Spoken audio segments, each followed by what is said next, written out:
Punjab kirana association ने चीनी फ़रोख्त करने से इनकार कर दिया। सदर पंजाब करियाना एसोसिएशन ने वाज़ेह कर दिया कि महंगी चीनी खरीद कर सस्ती फ़रोख्त नहीं कर सकते। एक्स मिल रेट पर चीनी मिले तो सरकारी रेट पर फ़रोख्त के लिए तैयार हैं, ये कहना है सदर पंजाब करियाना एसोसिएशन की जानिब से। पंजाब करियाना एसोसिएशन ने चीनी फ़रोख्त करने से इनकार कर दिया है। सदर पंजाब करियाना एसोसिएशन ने वाज़ेह किया है कि महंगी चीनी खरीद कर सस्ती फ़रोख्त नहीं की जा सकती। पंजाब करियाना एसोसिएशन ने चीनी फ़रोख्त करने से इनकार कर दिया। सदर पंजाब करियाना एसोसिएशन ने वाज़ेह कर दिया कि महंगी चीनी खरीद कर सस्ती फ़रोख्त नहीं कर सकते।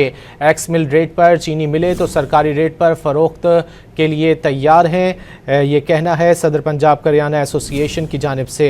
पंजाब करियाना एसोसिएशन ने चीनी फ़रोख्त करने से इनकार कर दिया है। सदर पंजाब करियाना एसोसिएशन ने वाज़ेह किया है कि महंगी चीनी खरीद कर सस्ती फ़रोख्त नहीं की जा सकती।